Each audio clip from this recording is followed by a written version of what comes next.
Gate number 15 is home to one of the most unique views for spectators in all of motorsports. We're at the Madhouse, Bowman Gray Stadium, and remember, this place built around a football field, a quarter mile in length. And I want to show you why this is so unique here. Take a look. Here it is, Bowman Gray Stadium. This is where all the chaos happens.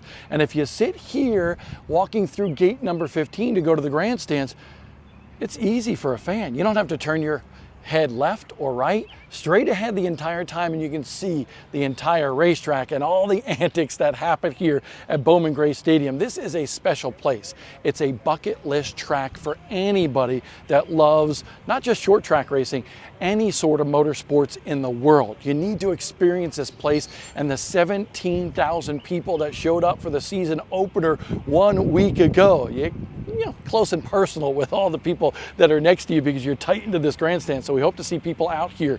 But I want to make sure that people hit that subscribe button to Short Track Life right now on YouTube. This is our YouTube channel. This is where we bring you all the free content and the unique perspectives from the Dillner family, basically. My son Blaze, my son Luke, who's the camera operator right now, and myself as well. All free content. We don't make any money from this. Right now, it's just to give fans that unusual perspective that maybe they don't see and set you up for the day and recap the day and kind of have some commentary to everything that had gone on at places like Bowman Gray Stadium. And last week here at the Madhouse, plenty went on. It was chaos to say the least. Little drama, a little bumping, banging going on between the guys challenging for the victory. Tim Brown and Danny Bone went back and forth. One bumped the other bumped the other back, and it was definitely a lot of drama that ensued in the pit area. Tim Brown going over to talk to Danny Bone. Not too happy. Tim Brown last week said he wasn't going to comment on what happened on the racetrack. I declined that interview, but this week, in fact, this morning during practice here at Bowman Gray Stadium, I got a chance to speak with the 12-time modified track champion at Bowman Gray Stadium. And it was an interesting perspective. You can see the entire video on our YouTube channel, Short Track Life. So make sure you like and comment as well to let us know what you want to see out of Short Track Life, where you want us to go. Do you want more from the Madhouse or whatever? But in that interview with Tim Brown, it was interesting because Tim Brown had a veteran's perspective after watching the video on Short Track Life. He said he doesn't disagree with what Danny Bone did, and he doesn't disagree with his retaliation either, even though it cost him. I think he finished 10th overall in his quest for a 13th track championship. That's how it all started during the Hayes Jewelers 200. I think the fact that he has not won in over a year here at Bowman Gray is certainly on the mind of Tim Brown. In fact, when I saw him first here today, I looked at him and he said, "I'm going to win today." And even during the interview, he said, you know, I got to stop all this talk about why Tim Brown hasn't won at the stadium. So I think he thinks about it a lot, and that's certainly going to be on his mind tonight during these twin 25-lap races for the modifieds. And what's interesting is they'll start straight up from qualifying. Qualifying happens, I believe it's at 6 o'clock here tonight or 7 o'clock, something like that. Practice will be on the racetrack as well for a couple laps for all these competitors, and racing to start at 8 o'clock. But they start straight up from qualifying, do the modifieds for the first 25-lap feature. Then they have what's called the Madhouse Scramble. Basically, the winner of the first race picks a pill out of a hat or a bucket or whatever it may be, and it'll either have an 8, a 10, a 12, a 14, or a 16. That'll be the invert. Obviously, the winner wants the 8 pill, but you can invert as many as 16 cars with this Madhouse Scramble. So that's going to be really interesting. Danny Bone, by the way, he's not here tonight. He said he's only going to be running the big shows at Bowman Gray Stadium this year. So Danny will be back on May 6th, the next quote-unquote big show for him in his perspective back here at Bowman Gray Stadium. Who is here is last week's Hayes Jewelers 200 winner Burt Myers, going for his 11th track championship here at this racetrack. And Burt snuck right by Tim Brown and Danny Bone when they were banging doors last week in Nerf bars and won. Pulled off the victory, and he looked like a wrestler coming out of that race car. It was nuts. I mean, he had veins popping out in his neck. He was so excited to celebrate with his CitraSafe Grill Cleaners team and his family and so forth. He said, "This is our Daytona 500. and he won it to start the season. And now he's going after win number 2. In fact, I know another media member last week asked him about points and going after another championship. He goes, dude, we're not even talking about points right now. We're just talking about wins. It's all he wants to do is go out there and win.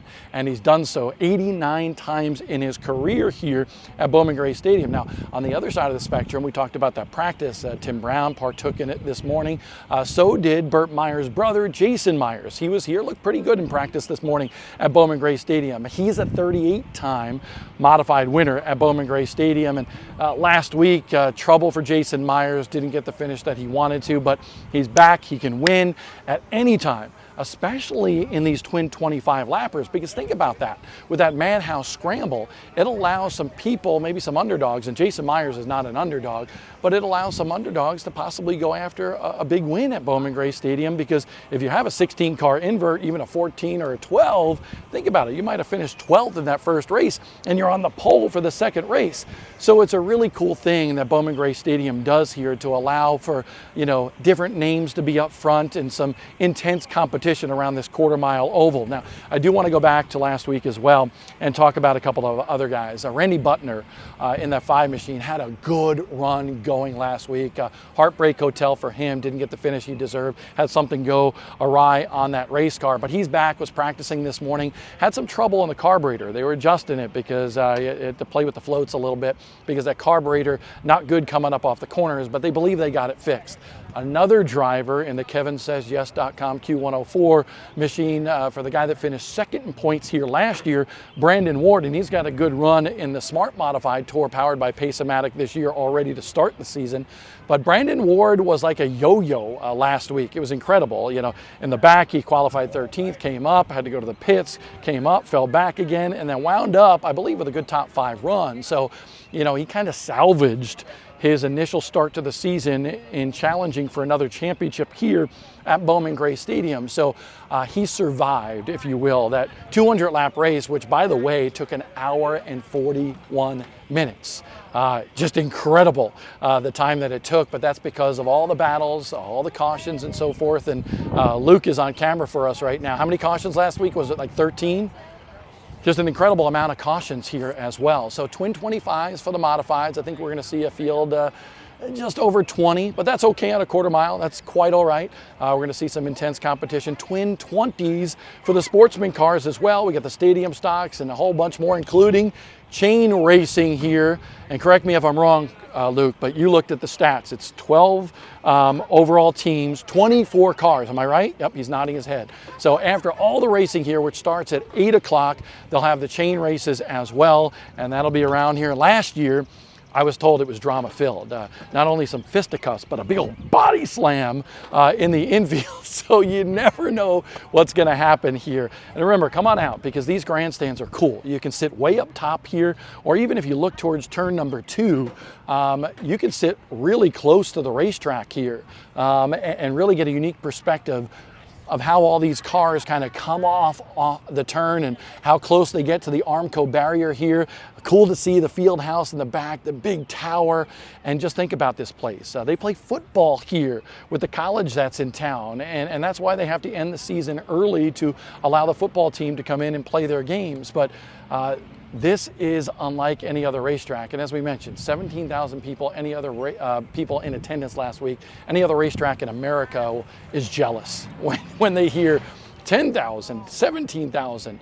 Racetracks wish they had 3, 4, 5, 7,000.